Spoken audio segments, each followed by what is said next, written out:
We're hanging out by the tomatoes today because I planted 142 different varieties of tomatoes, and about 10 of them made the cut as my absolute favorite to grow, while 5 of them are a complete and utter disappointment. So I wanted to share those with you today.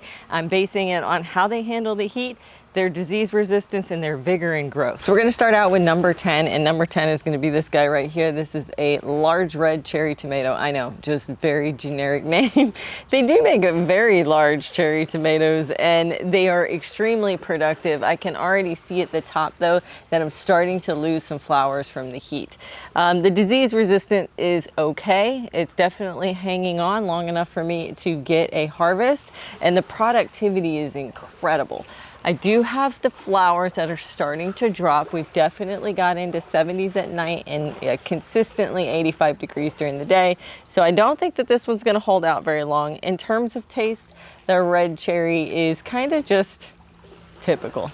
It's not super acidic, it's not super sweet. In fact, I actually like to use this one as a way of making some cherry tomato spaghetti sauce. I know that's not for everyone, but it has such a pretty basic flavor, kind of like a plum or a paste tomato. It reminds me a lot of that, but with more seeds.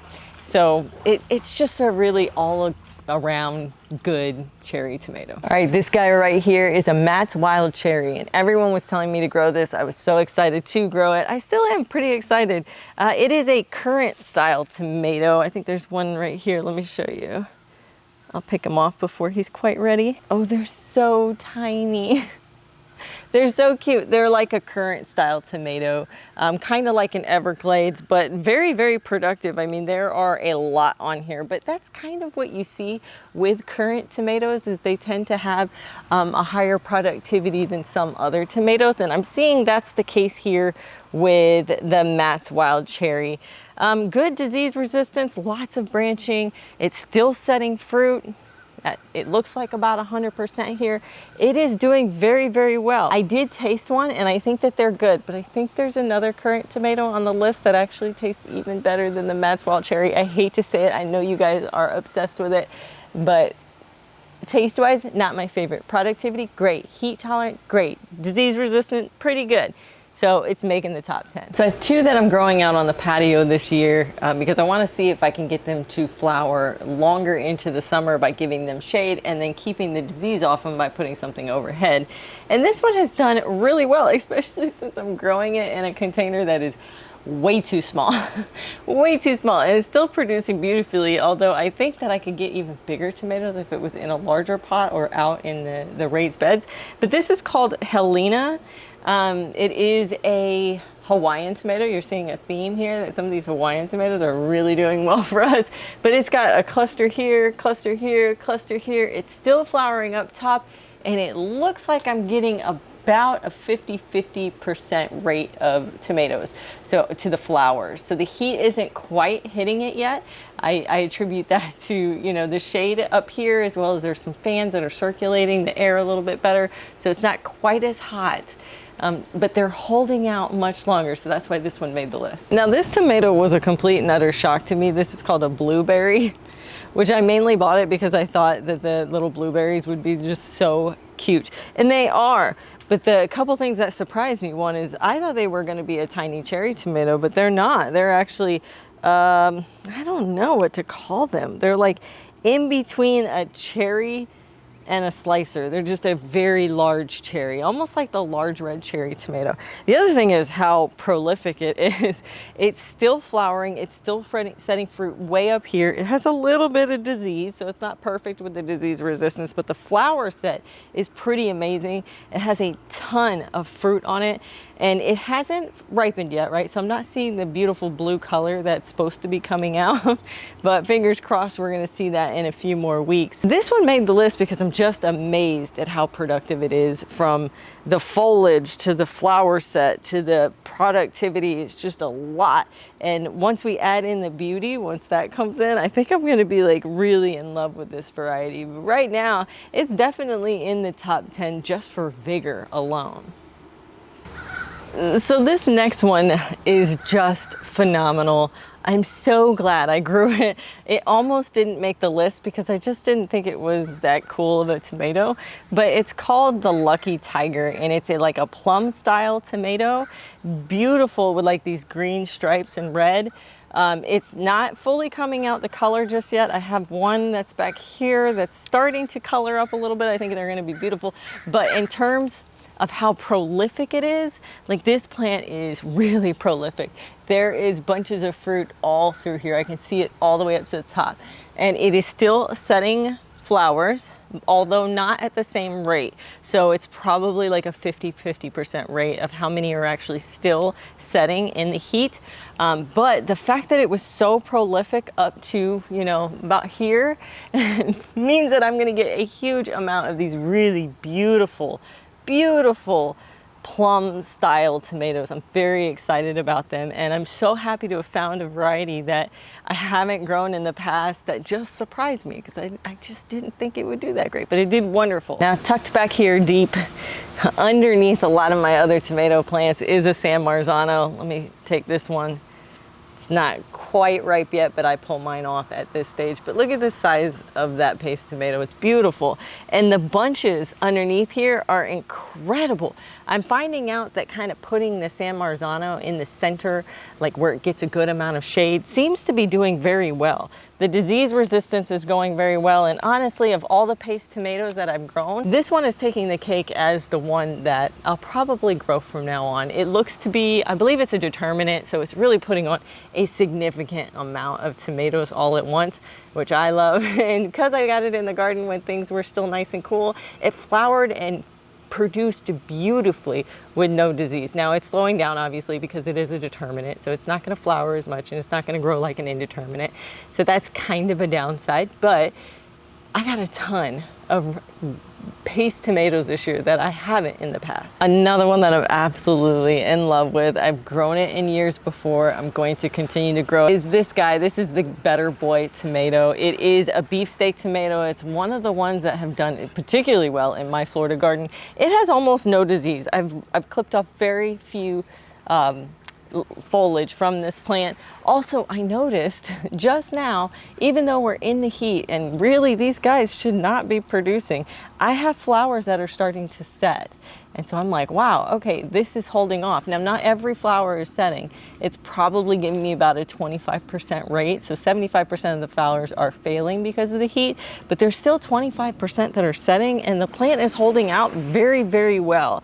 I am a little concerned because they are known for cracking, and I do have some slight cracking, but the rains in our area haven't started yet. So I got to get these done as soon as possible, because once the rains start, these will split like crazy and then they won't hold up as well. But I have so many on the plant, and I'm just so excited for a beefsteak that grows in Florida. Now, the thing about them is, since they crack so much, we do have to grow them as early in the season as possible to get a harvest that is not all messed up. This is one that totally shocked me, and that is the Indigo Kumquat. I think I got these from Baker's Creek.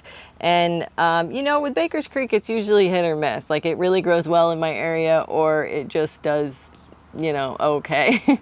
But this Indigo Kumquat, I have all the fruit right here, and then this plant did this weird like branching thing from the bottom. So I've got some going off this way, some going off that way, some are actually growing on the other side of the trellis. It is incredibly prolific. It's not super great with the disease.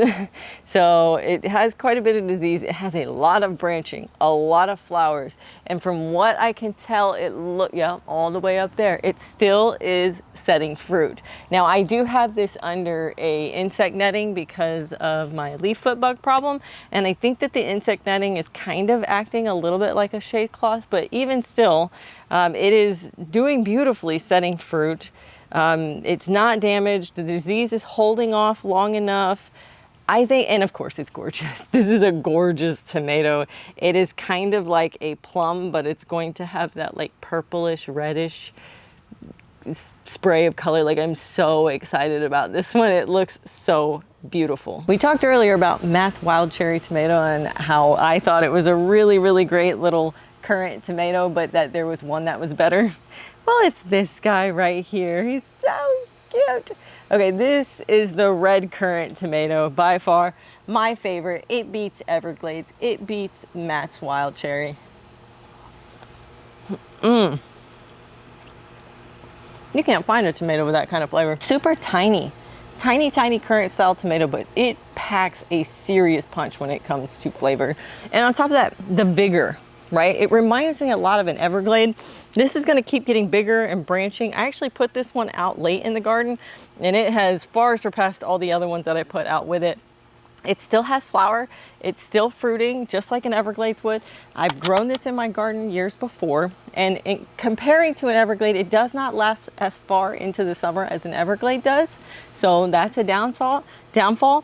But the one thing that it does is it does last quite a while. It will beat out every other tomato in the garden, at least all the ones that I'm used to growing. Maybe there'll be a couple surprises later on, but it will outlast many of them. Besides the great flower set, it has absolutely no disease. I have not trimmed a single branch or anything off this except for the very bottom ones.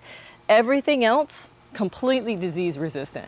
Like, I love this tomato. And the thing that it does that's so much better than an Everglades is, number one, I think it tastes better, but number two, when you pick the Everglades, it tears the skin of tomato. But with the red currants, it doesn't tear the skin. So you can pick tomatoes and they don't just immediately tear and rip apart, which I think is good if you plan on doing something with them. Like, I make a spaghetti sauce out of red currant tomatoes. It takes like 1 million of them, but it is the most spectacular sauce I ever grow. I wish that I could grow hundreds of these plants so that I can make nothing but spaghetti sauce with red currant tomatoes. But this is a really great tomato, and that's why it's making the top 10 list for me. Now, this gorgeous plant right here is a Koala. It has made my #1 2 years in a row. I cannot stop talking about how wonderful this tomato is. It is a Hawaiian variety of tomato. And can you guys see this? It's 90 degrees today. 90 degrees. It's over 85 every day now. It's into the 70s at night, and it is still forming fruit.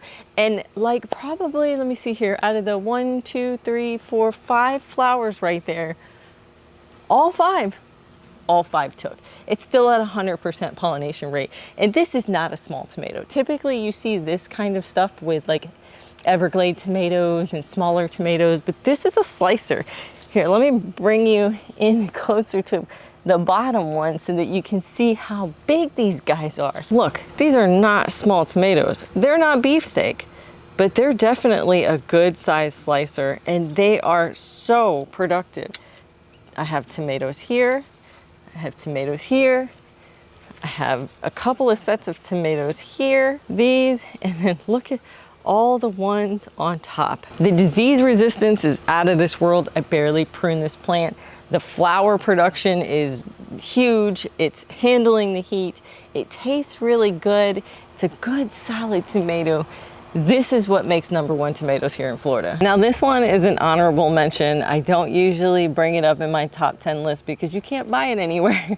And that's gonna be Donna's purple tomato. Donna is a friend of the channel. She got a purple tomato from a farmer's market. She'd been saving the seeds. Well, this year, not only did I grow her purple tomato, but I actually saved the seed from the best one from last year and grew my own purple tomato from Donna's, saving the seed to try to bring down the cracks.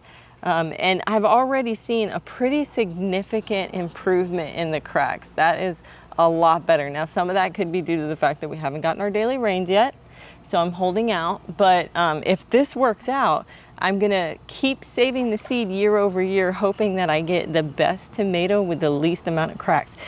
This is by far my favorite tasting tomato. This is why it has to be on the honorable mention. It grows well, it grows into the heat. It's a beautiful color tomato, and it tastes absolutely amazing, and it's huge, right? It's a pretty big tomato. So this one is one of my favorites, but like I said, you can't buy it. But it just goes to show you that saving seeds, saving your own seeds, getting seeds from friends, that is really like where the magic happens. So this one is on our disappointing list. This is Tigerella, and I have heard so many people tell me that Tigerella does amazing down here, and it looked like it was going to be on the top 10 list. However, it has gotten a disease that has basically taken out this plant. It is, I believe it's anthrax. I can't say it. It sounds like anthrax, anthrax. I can't pronounce it. I'll write it down here. But it is a type of fungal disease that's very, very bad. And I've been wanting to pull this plant because of that very disease. It's not, you know, disease doesn't bother me that much usually because I'm here in Florida, we get disease, it's just what it is. But this one is particularly prevalent because it's actually affecting the tomatoes. I cannot use these for canning. I can use them a little bit for fresh eating, but I'm constantly like cutting out the bad spots. So it's not the best tomato. I'm hoping that it might just be something in this particular bed, although all the rest of the tomatoes in this bed have not had a problem. And for a while there, I thought maybe it was from leaf foot bugs. So I have, you know, put these around each one of the flower clusters to make sure that the leaf foot bugs don't get to it, but it's still happening. So I've really come to the conclusion that this had a significant amount of disease. Now, it's not the plant's fault that it got disease, right? It's the soil or the air or the way that my sprinklers are working or the way that the drip irrigation is working, whatever the case is. But this plant not being able to hold up to it compared to all the plants that are around it are, especially this guy right next to it is holding up to it, kind of tells me that the disease resistance on this one is not great. I hate to even add this one to our disappointing list because it is absolutely gorgeous. It is a beautiful tomato. But that is the Blue Beauty tomato from Rare Seeds or Baker's Creek. Oh, man, I love this tomato. I think it's the most beautiful tomato that I grow next to the Donnas Purple. And there's going to be a few this season that actually have knocked this one out. It's knocked it out of the list that I like to grow because I've been able to grow some really pretty tomatoes this year. But because this one has other issues, yeah, it's beautiful, right? It's gorgeous. It tastes pretty good. Not as good as some of the other ones, but the disease on this is pretty extreme. The bugs went after this one before all the rest of them. Probably because the plant is a little unhealthy from the disease. And then they stopped flowering first. Of all my tomatoes, this one stopped flowering first. It was maybe in the high 70s. It was still like low 50s, high 60s in the evenings, and this one pretty much gave up flowering. So I got a whole 4 tomatoes out of this batch, which is not good enough for me. They're beautiful tomatoes, they taste pretty good, but not if I got to deal with the pruning and the no flowering and all the things. This is why I made the disappointing list. This one is probably my most disappointing tomato of the season because I was 100% for sure that this tomato was going to be amazing. And this is a Jubilee. The reason why I was so like, okay, it's going to be perfect, it's going to be one of the winners, is because everyone in the Florida community talks about Jubilee. I think even the UF Extension Office talks about Jubilee. And yeah, didn't do it for me. It was an awful tomato plant. I mean, not awful. Let me give it a fair shake. I'm just really disappointed in it. But I got 3 tomatoes. They're a good sized tomato. They're still ripening. But the disease is intense. Like I've clipped off so much. The flower set stopped right here. So after this point, it was too hot. And I mean, we're talking about mid 70s at this point. Why would it not keep producing at least into the 80 degrees? You know, I kind of expect most tomatoes to go to 80, but once it started getting into the mid 70s, like it quit. And it's like disease prone and just not as productive as I would like. I was really disappointed with this one because I really thought it would do well. Maybe it was this year, maybe it's my environment, I don't know, but I did not have the wonderful experience that so many other people talk about. Now this one is a sad disappointment because I really wanted to love this tomato. I saw the picture on, you know, their little seed packet and I thought, oh my gosh, it's gonna be the most gorgeous tomato I ever grew. Number one, it's not as gorgeous as I thought it was. This is the Rebel Starfruit and it is not as pretty as I thought it was. In fact, the tomato actually has like a really weird shape.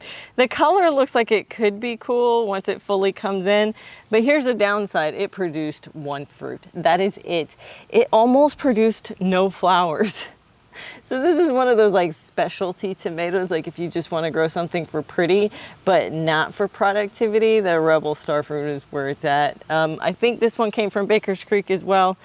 And yeah, I'll never grow it again. It just doesn't have enough fruit set. And I see no flowers. Oh, they're all dying off.